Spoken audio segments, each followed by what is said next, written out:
दोस्तों, इस प्रकार श्रीमद् भगवत गीता का अध्याय 4 दिव्य ज्ञान समाप्त हुआ। अब हम बढ़ेंगे अध्याय 5 की ओर, जिसमें भगवान कर्म योग सिखाते हैं, अर्जुन को कर्म योग के बारे में बताते हैं। तो चलिए हम इसे भी कुछ सीख लेते हैं, इसे भी पढ़ते हैं और फिर इसके बाद हम अपने इस अध्याय को भी समाप्त करेंगे। तो चलिए श्लोक को शुरू करते हैं। संन्यासम कर्मणाम कृष्ण पुनर्योगम चा संससि यच्छेत योरेकम तन्मे ब्रूहि सुनिश्चितम। अर्जुन ने कहा, हे कृष्ण, पहले आप मुझसे कर्म त्यागने के लिए कहते हो और फिर भक्ति पूर्वक कर्म करने का आदेश देते हो।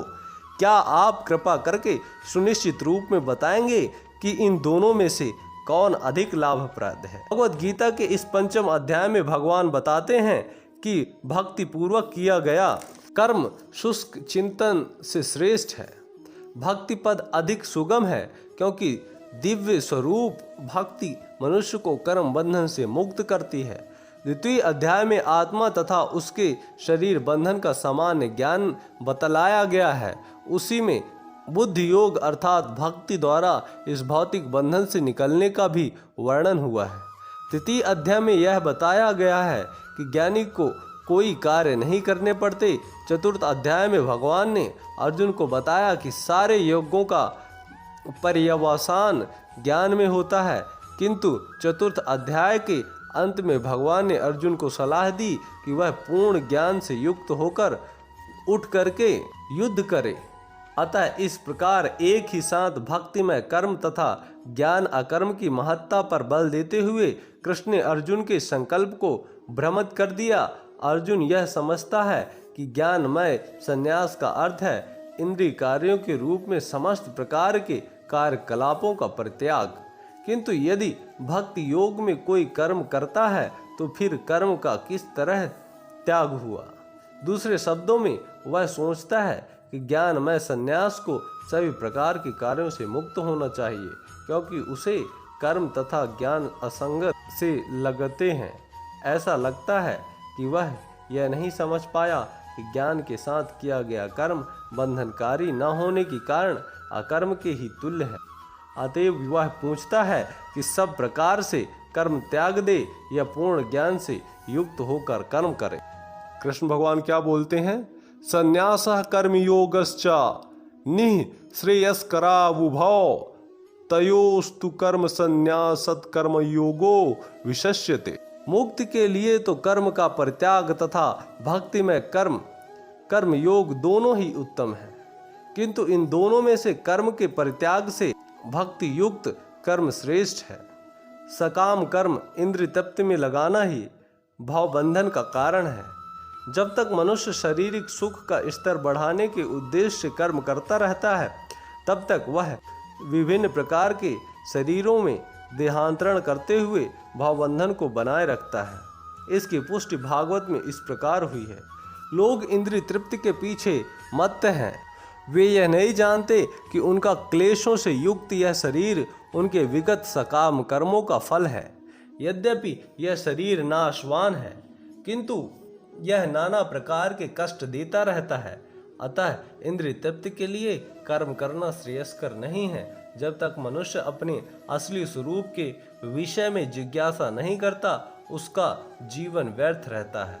और जब तक वह अपने फल स्वरूप को नहीं जान लेता, तब तक उसे इंद्रिय तृप्ति के लिए सकाम कर्म करना पड़ता है।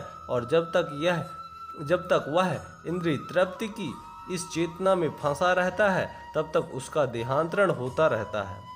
भले ही उसका मन सकाम कर्मों में व्यस्त रहे और अज्ञान द्वारा प्रभावित हो, किंतु उसे वासुदेव की भक्ति के प्रति प्रेम उत्पन्न करना चाहिए। केवल तभी वह भवबंधन से छूटने का अवसर प्राप्त कर सकता है।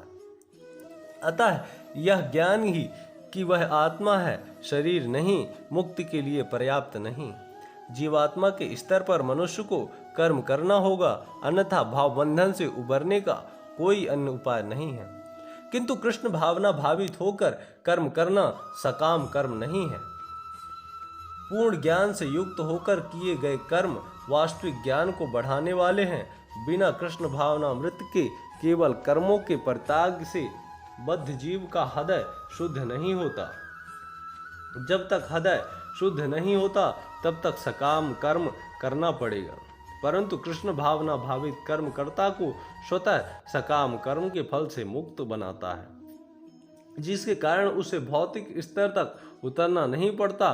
अतः कृष्ण भावना भावित कर्म संन्यास से सदा श्रेष्ठ होता है, क्योंकि संन्यास में नीचे गिरने की संभावना बनी रहती है। कृष्ण भावनामृत से रहित संन्यास अपूर्ण है, जैसा कि श्रील रूप गोस्वामी ने भक्ति सार मृत संधि में पुष्टि की है। प्रापंचिकतया बुद्धिया हरि संबंधी वस्तुनः मुमुक्षुभिः परित्यागो वैराग्यम फल्गु कथ्यते। जब मुक्त कामी व्यक्ति श्री भगवान से संबंधित वस्तुओं को भौतिक समझकर उनका परित्याग कर देते हैं तो उनका संन्यास अपूर्ण कहलाता है। संन्यास तभी पूर्ण माना जाता है जब यह ज्ञात हो कि संसार की प्रत्येक वस्तु भगवान की है और कोई किसी भी वस्तु का स्वामित्व ग्रहण नहीं कर सकता। वस्तुतः मनुष्य को यह समझने का प्रयत्न करना चाहिए कि उसका अपना कुछ भी नहीं है, तो फिर संन्यास का प्रश्न ही कहाँ उठता है। जो व्यक्ति यह समझता है कि सारी संपत्ति कृष्ण की है वह नित्य सन्यासी है। प्रत्येक वस्तु कृष्ण की है, अतः उसका उपयोग कृष्ण के लिए किया जाना चाहिए। कृष्ण भावना भावित होकर इस प्रकार का पूर्ण कार्य करना मायावादी सन्यासी के लिए कृत्रिम वैराग्य से कहीं उत्तम है। गेयः सा नित्य सन्यासी यो न देष्टिना कांक्षति निर्द्वंदो ही महाबाहो सुखम बांधत मुच्यते। जो पुरुष न तो कर्म फलों से घृणा करते हैं और न कर्म फल की इच्छा करता है वह नित्य सन्यासी जाना जाता है। हे महाबाहु अर्जुन, ऐसा मनुष्य समस्त द्वंद्वों से रहित होकर भवबंधन को पार कर पूर्णतया मुक्त हो जाता है। पूर्णतया कृष्ण भावना भावित पुरुष नित्य सन्यासी है, क्योंकि वह अपने कर्म फल से न तो घृणा करता न ही उसकी आकांक्षा करता। ऐसा सन्यासी भगवान की दिव्य प्रेम भक्ति के परायण होकर पूर्ण ज्ञानी होता है, क्योंकि वह कृष्ण के साथ अपनी स्वाभाविक स्थिति को जानता है। वह भली भांति जानता है कि कृष्ण पूर्ण अंशी है और वह स्वयं अंश मात्र है। ऐसा ज्ञान पूर्ण होता है क्योंकि वह गुणात्मक तथा सकारात्मक रूप से सही है। कृष्ण तदात्मय ही भावना भ्रांत है, क्योंकि अंश अंशी के तुल्य नहीं हो सकता। यह ज्ञान की एकता गुणों की है, न गुणों की मात्रा की। सही दिव्य ज्ञान है जिससे मनुष्य को अपने आप में पूर्णतया बनता है, जिसे ना तो किसी वस्तु की आकांक्षा रहती न किसी का शोक। उसके मन में किसी प्रकार का छल कपट नहीं रहता, क्योंकि वह जो कुछ भी करता है कृष्ण के लिए करता है। इस प्रकार छल कपट से रहित होकर वह इस भौतिक जगत से भी मुक्त हो जाता है। सांख्य योगो पृथक बाला प्रदंति न पंडिता एकम्यपि स्थिता समयुग विदंदते फलम। अज्ञानी ही भक्ति कर्म योग को भौतिक जगत के विश्लेषणात्मक अध्ययन सांख्य से भिन्न कहते हैं। जो वस्तुतः ज्ञानी हैं वे कहते हैं कि जो इनमें किसी एक मार्ग का भली भांति अनुसरण करता है वह दोनों के फल प्राप्त कर लेता है। भौतिक जगत के विश्लेषणात्मक अध्ययन सांख्य का उद्देश्य आत्मा को प्राप्त करना है। भौतिक जगत की आत्मा विष्णु या परमात्मा की सेवा है। एक विधि से वृक्ष की जड़ खोजी जाती है और दूसरी विधि से उसको सींचा जाता है। सांख्य दर्शन का वास्तविक छात्र जगत के मूल अर्थात विष्णु को ढूंढता है और फिर पूर्ण ज्ञान समेत अपने को भगवान की सेवा में लगा देता है। अतः मूलतः इन दोनों में कोई भेद नहीं है, क्योंकि दोनों का उद्देश्य विष्णु को प्राप्ति है। जो लोग चरम उद्देश्य को नहीं जानते वे ही कहते हैं कि सांख्य और कर्म योग एक नहीं है, किंतु जो विद्वान है वह जानता है कि इन दोनों भिन्न विधियों का उद्देश्य एक है। यत् सांख्य प्राप्यते स्थानम तदौगरैपि गम्यते एकम सांख्यम च योगम च यह पश्यति सा पश्यति। जो यह जानता है कि विश्लेषणात्मक अध्ययन द्वारा प्राप्त स्थान भक्ति द्वारा भी प्राप्त किया जा सकता है। और इस तरह से जो सांख्य योग तथा भक्ति योग को एक समान देखता है, वही वस्तुओं को यथा रूप में देखता है। दार्शनिक शोध। सांख्य का वास्तविक उद्देश्य जीवन की चरम लक्ष्य की खोज है।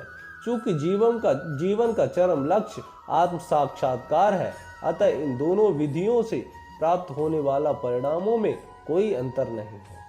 सांख्य दार्शनिक शोध के द्वारा इस निष्कर्ष पर पहुंचता है कि जीव भौतिक जगत का नहीं अपितु पूर्ण परमात्मा का अंश है। फलतः जीवात्मा का भौतिक जगत से कोई सरोकार नहीं होता। उसके सारे कार्य परमेश्वर से संबंध होने के चाहिए। जब वह कृष्ण भावना मृतवश कार्य करता है, तभी वह अपनी स्वाभाविक स्थिति में होता है। सांख्य विधि में मनुष्य को पदार्थ से विरक्त होना पड़ता है और भक्ति योग में उसे कृष्ण भावना भावित कर्म में आसक्त होना होता है। दोनों ही विधियां एक है। यद्यपि ऊपर से एक विधि में विरक्ति दिखती है और दूसरे में आसक्ति है। जो पदार्थ से विरक्ति और कृष्ण से आसक्ति को एक ही तरह देखता है, वही वस्तुओं को यथा रूप में देखता है।